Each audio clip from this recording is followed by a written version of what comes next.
Bonsoir, bienvenue au Club d'Orloté, le podcast qui apporte des clés de compréhension pour prendre soin de soi et des autres. Aujourd'hui, nouvel épisode sur le yoga et d'ailleurs, c'est le premier épisode de l'année 2023. Donc je vous souhaite, avant de commencer, une très belle année. Je vous souhaite de réaliser vos rêves, de réaliser peut-être aussi vos nouveaux objectifs et de sortir de votre zone de confort, de vous autoriser peut-être à tester de nouvelles choses, de nouvelles expériences cette année.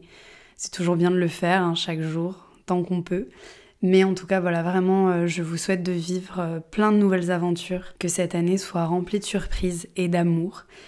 Et en parlant de nouveaux objectifs, de nouvelles intentions peut-être, de nouvelles résolutions un petit peu plus à l'ancienne, si parmi ces intentions que vous avez choisies pour l'année 2023, il y a une intention en lien avec le yoga, peut-être de débuter le yoga, de faire évoluer sa pratique, d'aller un petit peu plus loin dans sa pratique du yoga, cet épisode est fait pour vous, surtout si vous débutez. Vous l'avez sûrement vu dans le titre de l'épisode, quel style de yoga choisir. Alors on va aller un petit peu plus loin, c'est aussi comment faire évoluer sa pratique. Et bien sûr, cet épisode sera divisé en plusieurs parties, vous vous en doutez, parce que forcément, quel style de yoga choisir, je peux pas vraiment vous faire ça en une demi-heure.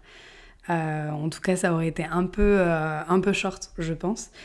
Mais en tout cas, voilà, j'ai essayé de le penser pour que ce soit le plus clair pour vous, surtout si vous débutez dans le yoga et que justement vous ne savez pas quel style de yoga choisir.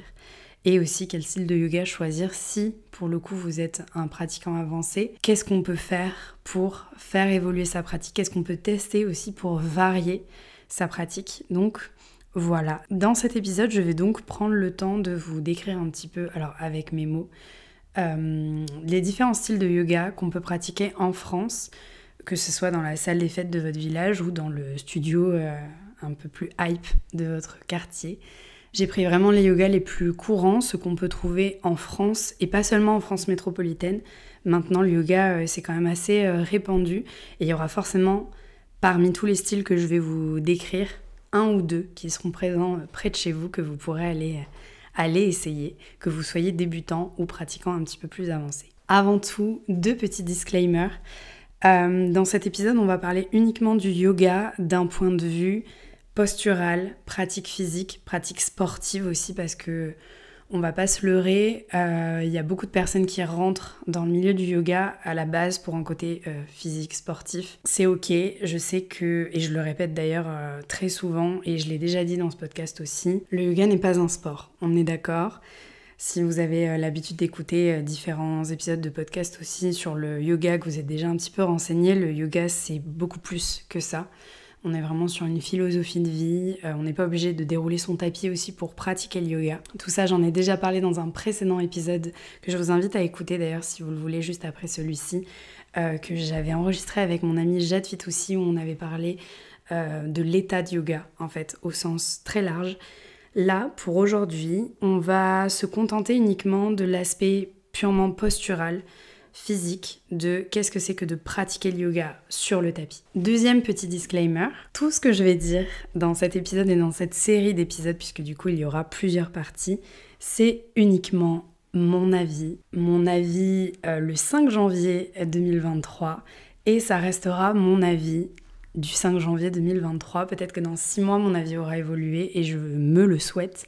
Peut-être que dans 10 ans, mon avis aura évolué, il y aura peut-être des choses sur lesquelles je reviendrai aussi. Mais toujours est-il que ça reste mon avis et que parmi tous les styles de yoga que je vais vous décrire dans cette série d'épisodes, je les ai tous pratiqués en tant qu'élève, en tant que pratiquant.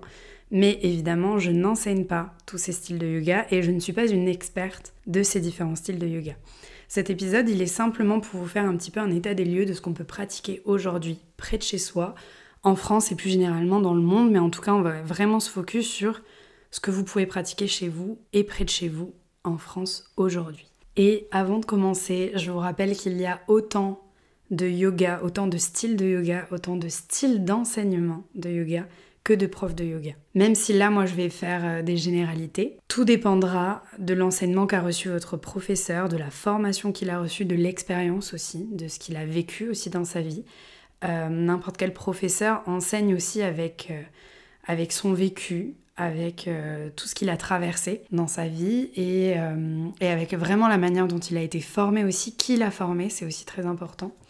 Donc tout ça pour vous dire qu'il y a vraiment autant de yoga que de profs de yoga. Comme j'ai dû classer tous les styles de yoga qu'on peut trouver aujourd'hui en France, forcément j'ai dû faire des catégories. Alors, encore une fois, ce sont mes catégories. C'est la manière la plus simple que j'ai trouvée pour vous les présenter de façon un petit peu logique. Donc j'ai fait 3 parties différentes. Dans la première partie, vous retrouverez donc les yogas les plus classiques. Dans la deuxième, les yogas les plus modernes, en tout cas ceux qui sont arrivés en France et qui se développent un petit peu plus récemment, je dirais depuis une vingtaine d'années. Et ensuite, on terminera par les yogas doux, ce qui ne veut pas dire que ce sont des yogas faciles. On parlera surtout de pratiques un petit peu plus douces, mais personnellement, et on le détaillera un petit peu plus tard du coup durant cette partie-là, parmi les styles de yoga que j'ai classés dans les yogas doux, les pratiques les plus douces, personnellement, pour moi, il y a un des yogas les plus difficiles. Donc, les yogas doux ne veulent pas forcément dire facile. C'est très important de faire cette différence-là. Donc, en tout cas, voilà. C'est pas forcément la meilleure manière de les classer, mais disons que c'est la plus juste que j'ai trouvée pour que ce soit logique pour tout le monde, en tout cas pour le plus grand nombre, et pour que dans votre tête, déjà, il y ait déjà des connexions, en tout cas, qui se fassent. On commence du coup tout de suite avec les plus classiques. Dans les plus classiques, le premier que j'ai mis dans cette catégorie, c'est le Hatha Yoga. Forcément, c'est en tout cas, je pense, une des pratiques les plus anciennes. C'est le plus traditionnel, le plus classique et surtout le plus pratiqué dans le monde. En général, moi, quand quelqu'un vient me voir et me dit « moi, j'ai déjà fait du yoga », souvent, c'est du Hatha Yoga. Alors, encore une fois, comme je vous l'ai dit, il y a autant de yoga que de profs de yoga et je sens que je vais le répéter au moins 15 fois dans cet épisode, mais généralement, c'est quand même le Hatha Yoga qui est le plus pratiqué, qui est le plus démocratisé aussi. En France, c'est Sri Mahesh qui a été le premier à enseigner le Hatha Yoga et qui a vraiment participé à son essor à partir de 1947. Donc c'est vraiment, il me semble, un des premiers yogas à être arrivé en France et à être pratiqué en France. Il y a vraiment une école du Hatha Yoga qui a été fondée par Sri Mahesh. D'ailleurs, je vous laisse aussi faire des recherches sur ce grand monsieur qui nous a quittés, il me semble, dans les années 2000. Et c'est vraiment lui qui a participé à l'essor du Hatha Yoga en France. Après, il existe différents styles de Hatha Yoga. Forcément, là, je vais pas tous vous les détailler, mais disons que dans n'importe quelle région où vous vous trouvez en France, il y aura au moins un cours de Hatha Yoga pas très loin de chez vous. C'est vraiment la base. En général, une séance de Hatha Yoga, elle se compose par un temps de méditation et de respiration, donc de pranayama, des exercices de respiration. S'ensuit une pratique posturale, donc avec des asanas. En général, dans le Hatha Yoga, on prend le temps de décomposer chaque posture et on reste plusieurs respirations dans chaque posture pour vraiment avoir le temps d'intégrer aussi tout ce qui se passe dans chaque posture. Il y a des postures qui sont propres uniquement au Hatha Yoga. Il y en a par exemple, il y a des postures qu'on peut pratiquer dans certains yogas beaucoup plus modernes qui, dans un cours d'Hatha Yoga, normalement n'existent pas. Il me semble qu'il y a un certain nombre de postures qui sont vraiment les postures de base du Hatha Yoga. Et après, vraiment, dans d'autres styles de yoga, il y a des variations. Il existe plein d'autres styles de postures qui sont rajoutés à la base du Hatha Yoga. Mais en Hatha Yoga, vous verrez souvent les mêmes postures, avec là encore différentes options en fonction de l'ouverture de votre corps, de votre souplesse, de votre pratique aussi. Mais souvent, c'est un petit peu la même base et on termine toujours un cours de yoga par une relaxation qui d'ailleurs, techniquement, n'est pas réellement une relaxation puisque la posture de relaxation est une posture en elle-même et on doit rester concentré sur son souffle là aussi dans cette posture, donc on n'est pas complètement relâché, c'est pas la sieste. Il existe des sous-catégories, différents styles qui découlent du Hatha Yoga, mais déjà je les connais pas tous et très honnêtement je pense que c'est un peu propre aussi à chaque professeur en fonction de la formation qu'il a reçue, en fonction de son enseignement, d'explorer, de permettre à ses élèves d'explorer différentes choses, mais sachez que le Hatha Yoga, c'est le plus répandu, le plus traditionnel, le plus classique et surtout le plus pratiqué dans le monde. Et souvent, le Hatha Yoga, c'est vraiment par cette pratique-là qu'on commence le yoga. Après, il y a des exceptions, j'en fais partie. Moi, j'ai pas du tout commencé le yoga par le Hatha Yoga, mais c'est une première base, c'est une première pratique. C'est vraiment pour la plupart des gens la porte d'entrée dans ce monde, dans ce vaste monde qu'est le yoga. et la pratique du yoga. Mais souvent, on ne passe pas sa vie à faire que du hatha. C'est, en tout cas pour moi, une première approche, peut-être pour les premiers mois, pour les premières années, avant peut-être d'évoluer vers d'autres styles en fonction des envies, en fonction de ce qu'on traverse aussi dans sa vie, en fonction des périodes. Il y a aussi des personnes qui, après avoir pratiqué d'autres styles, reviennent en fait un petit peu à la base, à l'essence même, avec du hatha yoga pur et dur. Mais souvent, le hatha yoga, c'est vraiment la première porte d'entrée, c'est vraiment la première approche. Et souvent, quand on me demande par quoi commencer, je trouve que des cours de hatha yoga, quand vraiment on n'en a jamais fait et qu'on n'a pas une base peut-être de gym, de danse, où on n'a aucune connaissance de son corps ou alors très peu, je trouve que c'est une très belle pratique, c'est une très bonne pratique pour commencer à explorer différentes postures, à observer un petit peu comment son corps se place dans différentes postures, ce qui se passe aussi lors de différents pranayama, lors de différentes méditations aussi, qui sont guidées ou pas d'ailleurs en hatha yoga. Mais vraiment, c'est la porte d'entrée. Quand on ne sait pas par quel style commencer et qu'on est vraiment débutant de chez débutant, je pense que le hatha yoga, c'est le mieux. Ensuite, la deuxième pratique que j'ai classée dans les plus classiques, il y a l'ashtanga. Alors, je l'ai mis dans les plus classiques parce que il y a cette idée d'une série qu'on répète, il y a cette idée d'une certaine discipline physique, c'est pour ça que je l'ai mis dans les plus classiques et honnêtement pour moi c'est une forme qui est pratiquée depuis assez longtemps en Occident en tout cas et en France. Donc c'est pour ça aussi que je l'ai classé dans les plus classiques, mais je sais qu'il y a certaines formes aussi d'ashtanga et une manière d'enseigner qui peut être aussi un petit peu plus moderne que la base même de l'ashtanga, mais je trouvais qu'il avait un petit peu plus sa place ici, juste après le hatha yoga dans les plus classiques. Et du coup, je le rappelle, je ne suis absolument pas prof d'ashtanga, j'ai pris quelques cours d'ashtanga dans ma vie. Ce n'est pas ma pratique préférée, mais je reconnais qu'il y a un réel engagement et qu'il y a une vraie discipline, une vraie rigueur, un vrai travail de l'esprit aussi dans l'ashtanga, qui est assez fou. Les ashtangis se reconnaissent entre eux, je pense. Il y a vraiment un game de l'ashtanga. Donc c'est pour ça que je voulais classer là aussi et que je vais vous le décrire un petit peu pour que vous ayez un petit peu plus une idée. L'ashtanga, c'est une pratique qui est quand même assez dynamique, qui peut être très physique en fonction de comment elle est pratiquée, qui est assez engageante, qui a été développée par Pattabhi Jois, qui l'a ensuite exporté un petit peu partout dans le monde. Pattabhi Jois, c'était un élève de Krishnamacharya, donc Krishnamacharya qui est le maître yogi qui a développé un petit peu plus qui a exporté en tout cas le yoga en dehors de l'Inde, un peu plus pour le monde entier et surtout pour l'Occident. Et donc Pattabhi Jois était un des élèves de Krishnamacharya et lui après a créé un petit peu sa popote, si je puis me permettre. Mais en tout cas voilà, c'est lui qui a développé ce yoga-là et qui l'a ensuite un petit peu exporté partout dans le monde. En Ashtanga, on compte 6 séries différentes. Qu'est-ce qu'on entend par série ? Une série est composée de différentes postures qu'on fait toujours dans le même sens avec des transitions. La série 1 restera toujours la série 1, la série 2 restera toujours la série 2, c'est toujours les mêmes postures par série. En tout, il y a 6 séries et évidemment, quand on débute l'ashtanga, on commence par la première. Et les difficultés vont croissantes de série en série. Et surtout, et c'est là que c'est vraiment complet, Pattabhi Jois a développé ces séries de façon à ce que chaque série travaille sur un système en particulier. La première série est assez physique. Il me semble qu'il y a une série qui travaille beaucoup sur le système nerveux. Vraiment, chaque série a un petit peu sa mission et travaille sur le corps de façon différente. Donc, je vous l'ai dit, quand on débute l'ashtanga, alors pour moi, n'importe qui peut pratiquer l'ashtanga à partir du moment où vous avez un professeur qui adapte les cours et qui adapte la pratique.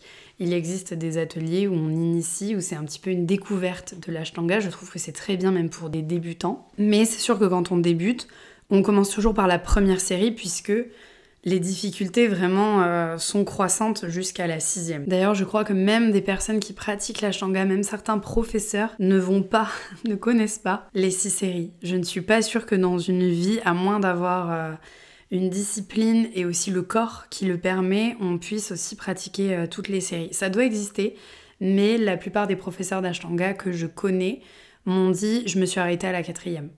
Et encore, la quatrième n'est pas encore intégrée et la quatrième demande aussi beaucoup de travail. Rien que la première déjà, pour faire la première en entier, avant de commencer la deuxième, vous en avez souvent pour plusieurs années. Donc, bon courage.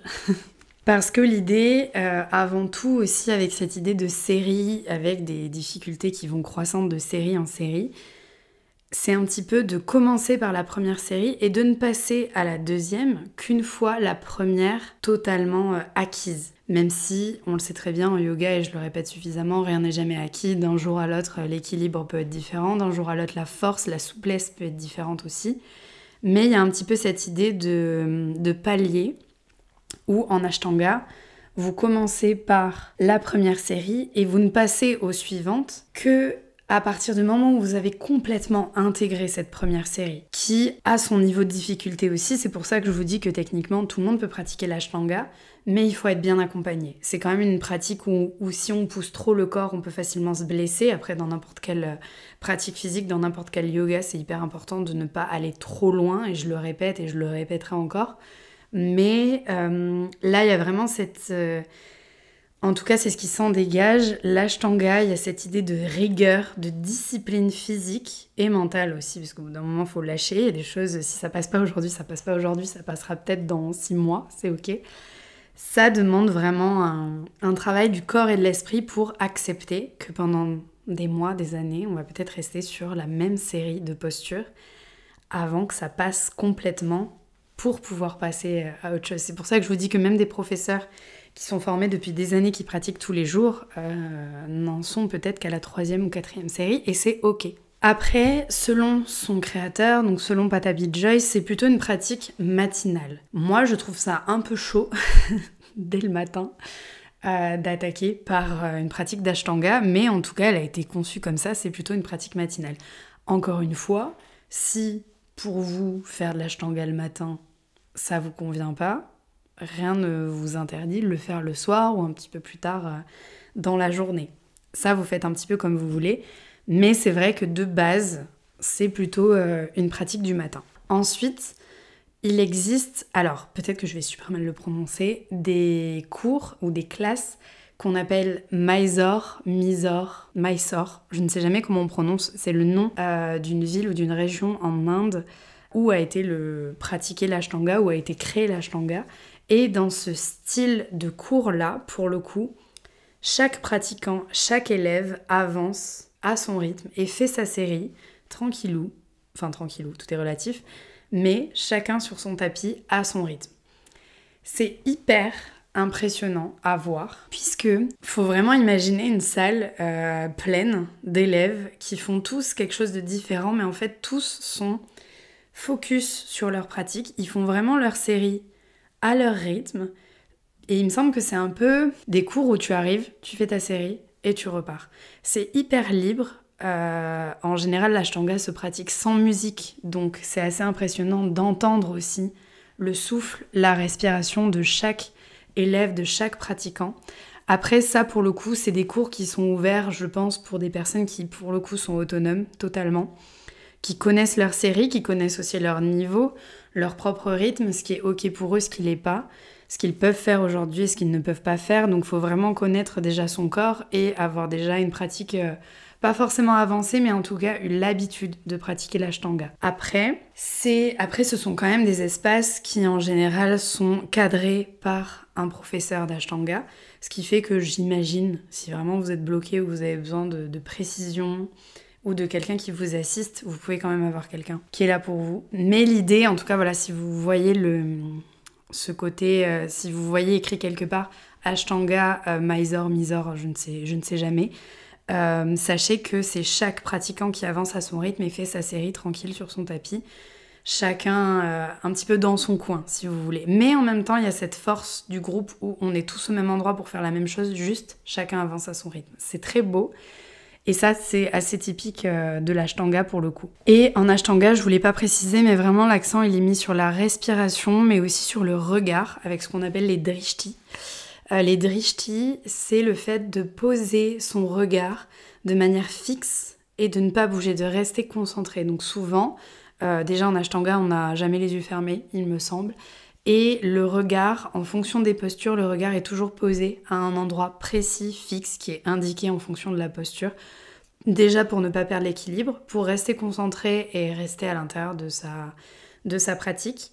Et pour, je trouve en tout cas que même mentalement, ça aide à installer après une respiration qui est posée, qui est puissante et qui permet de maintenir en fait la posture, le temps des respirations qui est demandé. Et après voilà, il y a vraiment, pour moi l'Ashtanga c'est vraiment le yoga de la discipline, de la rigueur, parce on respecte déjà ces séries qui sont fixes, qui depuis des années, des dizaines d'années sont toujours les mêmes, avec toujours les mêmes postures qui s'enchaînent de la même manière, mais il y a quand même cette idée d'enchaîner les postures de manière fluide. C'est pas saccadé, il y a quand même un enchaînement, il y a ce qu'on appelle des vinyasas qui viennent lier les postures les unes aux autres de façon à déjà redonner de l'énergie entre deux postures et à mettre un petit peu de rythme et de fluidité. Et ça reste une pratique qui est assez complète. En général, on commence d'emblée avec des salutations au soleil, on travaille des postures debout, puis des postures assises et c'est vraiment complet parce qu'il y a des flexions, des extensions, des inversions et on termine par un shavasana, donc par la posture finale de relaxation entre gros guillemets, mais il faut vraiment pas oublier que le shavasana reste une posture en elle-même dans laquelle on doit être pleinement présent et conscient. C'est hyper important, c'est pas la sieste. Ensuite, troisième style de yoga que j'ai classé dans les plus classiques, on retrouve le yoga Iyengar. Donc Iyengar, c'est le nom du fondateur de ce style de yoga-là. D'ailleurs, si vous me suivez sur Instagram, dans un des réels que je vous ai fait au mois de décembre, où je vous parle de différents livres sur le yoga, la Bible du yoga a été écrite par ce monsieur Iyengar. Le yoga Iyengar, il a été développé dans les années 60 après que monsieur Iyengar ait eu un accident de scooter. De base, si on remonte un petit peu plusieurs années auparavant, lorsqu'il était enfant, il était assez maigrichon, un peu chétif, pas en très bonne santé. Je crois que son médecin lui avait dit qu'il n'atteindrait pas la trentaine, enfin super, un bon début dans la vie comme on les aime. Et il s'est mis à pratiquer le yoga au fur et à mesure avec Krishnamacharya qui pareil lui avait dit « Ouais, je te prends comme élève mais ça sera pas fou et... je pense que tu vas pas faire long feu, clairement, très sympa, merci Krishnamacharya. Mais il a persisté, il a continué le yoga, au fur et à mesure sa santé s'est améliorée. Et un jour, il a donc eu cet accident de scooter dans les années 60. Et il me semble qu'il s'est vraiment blessé fort, de façon à ce qu'en fait sa pratique du yoga allait être un petit peu entachée par cet accident et par les blessures qui en découlaient. Et en fait... il s'est dit, j'ai pas envie d'arrêter le yoga, je veux quand même pratiquer parce que ça me fait du bien et je vois que clairement ma santé s'est améliorée depuis que je pratique, etc. Donc il faut que je trouve un moyen de, malgré mes blessures, mes fractures, je sais plus ce qui s'était fait, mais vraiment une galère, il faut que malgré mes blessures, je puisse continuer ma pratique de yoga, mais en fait je vais l'adapter puisque forcément j'ai des douleurs, il y a des choses que je ne peux plus faire comme je les faisais en tout cas pour l'instant, mais il avait vraiment cette discipline et ce mental d'acier pour se dire il faut quand même que je continue ma pratique du yoga. En fait, je peux pas arrêter, je vais juste l'adapter. Je contourne un peu le sort, on va dire. Donc au départ, quand on arrive dans un studio qui est spécialisé en yoga Iyengar, ça peut faire un peu flipper. Il y a des sangles au mur, il y a des chaises, on va pratiquer avec des chaises, on se met des sangles, on se met des briques. Les couvertures, elles sont pliées dans un sens bien particulier. C'est des couvertures, c'est pas des plaids tout doux, c'est vraiment des couvertures juste pour créer une épaisseur en plus sur certaines postures. Et l'accent est mis sur l'alignement. C'est sûr qu'avant tout, l'alignement, c'est vraiment la base en yoga. En Hatha Yoga, vous en aurez. En Ashtanga, il y a aussi cette notion d'alignement, de discipline qui est hyper importante. Mais là, en yoga Iyengar, on est presque sur un yoga à but thérapeutique, puisque clairement lui-même le pratiquait pour sortir un petit peu de ses blessures suite à cet accident de scooter. Donc il y a vraiment cette idée d'un yoga très précis qui met l'accent sur la précision des postures et sur l'alignement. Normalement, après avoir fait un cours de yoga Iyengar, je dirais pas qu'on a mal partout, mais clairement, même notre cerveau, il comprend pas ce qui s'est passé, parce que même si vous avez l'habitude de pratiquer régulièrement, on peut avoir tendance à prendre de mauvaises habitudes, à se dire l'alignement sur telle posture, je le connais, moi, je sais pas, mon guerrier 2, j'ai l'habitude de le faire comme ça, je le fais comme ça. Si vous avez l'habitude de pratiquer autrement, et que vous prenez une seule fois dans votre vie un cours de yoga Iyengar, comme la base de ce yoga-là, c'est l'alignement, la précision, il me semble que des fois, on peut passer plusieurs minutes sur la même posture, tellement il y a de choses à régler. Le pied, il est comme ça, le talon, il est comme ça, la hanche, elle est ouverte comme ça. C'est très précis. Il y en a qui adorent. Je connais des personnes qui ne pratiquent que du yoga Iyengar. Et personnellement, moi, j'ai pris que 2 cours de yoga Iyengar dans ma vie. Et je trouve que c'est une très bonne pratique aussi de temps en temps. Même si on a l'habitude de pratiquer d'autres styles et qu'on préfère le vinyasa, le hatha yoga, l'ashtanga, tout ça. Je trouve que c'est quand même intéressant de temps en temps de tester, de faire peut-être un atelier, de venir prendre un cours dans un studio d'Iyengar ou même un cours particulier. Moi, c'était un cours particulier en question. Et pour le coup, c'était hyper bénéfique. Il me semble que c'est des cours qui durent assez longtemps. Je crois que c'est un petit peu plus d'1 heure. Pareil pour l'ashtanga, je ne l'ai pas dit, mais en général, un cours d'ashtanga en 1 heure, c'est compliqué. Vous n'allez pas faire la première série en entier. Il me semble que c'est 1h30 minimum. Et dans mes souvenirs, un cours d'Iyengar aussi, c'est assez long. On reste très longtemps dans les postures, on respire. La respiration a un vrai rôle aussi à jouer.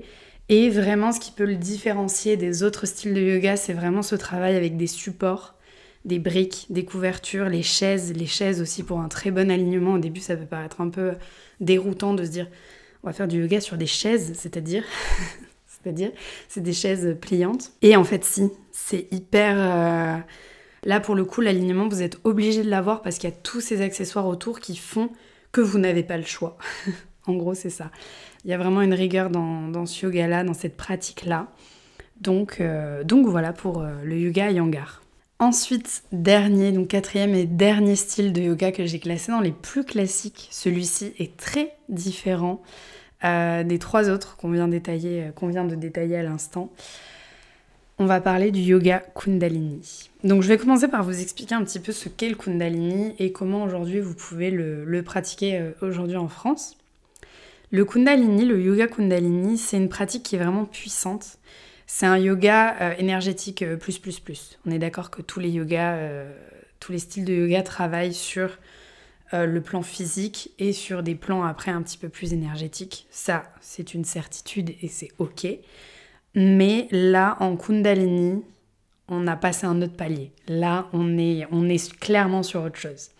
C'est une pratique qui est très puissante, qui travaille sur les différents plans qui nous composent, à partir de séries, mais contrairement aux séries d'Ashtanga, là, on est sur des séries qu'on appelle des kriyas. Dans l'idée, parce que c'est difficile à traduire, le terme de kriya, il y a vraiment ce concept d'exercice dans le but d'activer quelque chose, d'élever son taux vibratoire, de purifier le corps. Chaque kriya a une mission, a une thématique. Mais dans le côté kriya, il y a une idée de discipline déjà, et il y a aussi une idée, encore une fois la discipline, vous l'avez compris, c'est la base, mais il y a vraiment une idée d'exercice qu'on va répéter dans le but de purifier son corps, d'élever sa vibration, d'élever son être en fait, d'élever aussi son énergie, de réveiller certaines choses en fonction des saisons et en fonction des exercices qu'on fait. Mais c'est vraiment ça la base. En fait, on travaille avec des kriyas en utilisant le souffle, en variant le rythme des exercices avec des postures dynamiques ou des postures statiques. En gros, c'est ça. Et aussi, il y a tout un travail autour des vibrations et du son, parce qu'il y a certaines postures dynamiques ou même statiques qu'on maintient en chantant des mantras. Et évidemment, il y a toujours un temps de méditation et un temps de relaxation avec une posture de Shavasana aussi pour intégrer tout ce qu'on vient de faire. Voilà un petit peu pour vous décrire le Kundalini. Ensuite, il y a différentes lignées de Kundalini. Moi, j'ai eu l'occasion de pratiquer du Kundalini dit himalayen, qui est une des pratiques les plus anciennes de yoga, tout simplement, qui pour le coup découle autant d'une culture indienne que d'une culture chinoise, avec plein d'exercices aussi qui peuvent être basés sur la philosophie taoïste, donc plutôt de l'autre côté de l'Himalaya pour le coup, donc avec beaucoup plus la philosophie chinoise, mais aussi toute la philosophie indienne et la philosophie du yoga. Mais la forme qui est la plus répandue en France, qu'on peut le plus pratiquer, c'est le Kundalini selon la lignée de Yogi Bhajan. Souvent, c'est les profs que vous verrez tout habillés de blanc avec un turban sur la tête. Moi, j'émets un petit peu des réserves sur, en tout cas, l'apparence de ces cours-là. Effectivement, la pratique, c'est une des pratiques les plus puissantes que moi j'ai pu pratiquer, le Kundalini. Même si vous n'avez jamais testé, je sais que ça peut faire peur, qu'on peut se poser pas mal de questions. Mais déjà, en général, c'est des cours pareils d'1h30. Mais c'est tellement puissant, c'est assez ouf, c'est complètement déroutant. En fait, c'est très différent de tout ce que vous aurez pu faire dans le milieu du yoga. C'est assez fort. Et moi, c'est vraiment une des pratiques qui à chaque fois, même si je sais que je commence à connaître, j'ai pris beaucoup de cours de Kundalini dans ma vie, à chaque fois, j'en sors en me disant « Waouh, ah oui, c'est vrai ». C'est vrai que c'est comme ça, c'est vrai que c'est aussi ouf. Mais en tout cas, pour l'aspect purement esthétique, le côté d'être habillé forcément en blanc ou de se couvrir la tête, déjà, c'est arrivé dans le Kundalini uniquement à partir de donc, ce monsieur, Yogi Bhajan, qui entre-temps a été accusé de... Bon, il est décédé depuis, mais il a été accusé de trucs pas terribles en termes d'agression sexuelle et tout ça, mais bon, ça, passons, comme beaucoup malheureusement. Mais le côté de se couvrir la tête, tout ça, c'est simplement parce que lui était sikh. Donc le sikhisme, si vous connaissez pas, c'est une religion, une philosophie qu'on peut trouver en Inde. Dans l'idée, c'est de se laisser pousser la barbe, de se laisser pousser les cheveux et d'avoir, homme comme femme, la tête couverte. Et c'est lui, en fait, qui a imposé un petit peu ces codes, un petit peu ce dogme pour le yoga Kundalini qu'on voit qui est assez répandu aujourd'hui, maintenant. Ce côté d'être habillé en blanc, ça a été assez codifié, le fait de se couvrir la tête, personnellement, et ce n'est que mon avis. Le yoga, vous pouvez le pratiquer avec la tenue que vous voulez. À partir du moment où c'est des cours collectifs et qu'on vous oblige à porter une certaine tenue, alors évidemment, il ne faut pas débarquer pour pratiquer à poil dans un cours collectif, mais à partir du moment où on ne vous accepte pas dans un cours parce que vous n'êtes pas en blanc avec la tête couverte ou je ne sais quoi, là on a un problème. Là, vous prenez vos jambes à votre cou et vous partez en courant, vraiment. Parce que pour moi, et je le répéterai encore, le yoga, vous le pratiquez comme vous êtes, vous le pratiquez avec vos capacités physiques que vous avez sur le moment, vous faites avec vraiment ce que vous avez. Et on s'en fout de la tenue que vous portez, on s'en fout de la couleur que vous portez. Je sais que tous les profs de yoga ne seront pas forcément d'accord avec moi, mais pour moi, être forcément habillé en clair ou être forcément en legging, c'est pas, il n'y a aucune obligation en fait. À partir du moment où il y a des codes à respecter, où il y a des règles, où il y a un certain dogme qui est imposé par le professeur, c'est non. On n'est pas des gourous, on n'est pas... Enfin, vraiment, faites comme vous le sentez.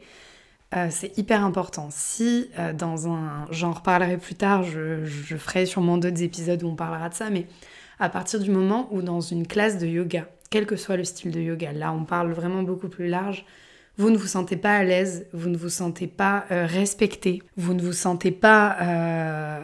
Vous ne sentez pas en sécurité aussi, ça peut arriver, ou on vous impose en tout cas des choses avec lesquelles vous n'êtes pas OK, partez. Même si le yoga c'est beau et c'est une très belle pratique, il y a des déviances, il y a des choses qui pour moi vont trop loin et voilà, vous n'êtes pas obligé de porter telle ou telle tenue, de porter tel ou tel turban, de porter telle ou telle couleur, vous faites vraiment ce que vous voulez. Si vraiment vous en avez envie et que vous sentez que pour vous c'est juste, pas de souci, c'est OK. Tant que vous êtes en pleine possession de vos moyens et de vos décisions, que vous êtes le seul maître à bord, c'est OK. Dès qu'il y a quelque chose qui fait que vous avez un petit doute, forcez pas, vraiment, et partez. Changez de professeur, changez de pratique, c'est OK. En tout cas, pour le yoga Kundalini, même si ce monsieur Yogi Bhajan a imposé certaines règles, depuis qu'il a été, qu'il y a eu ces accusations, tout ça...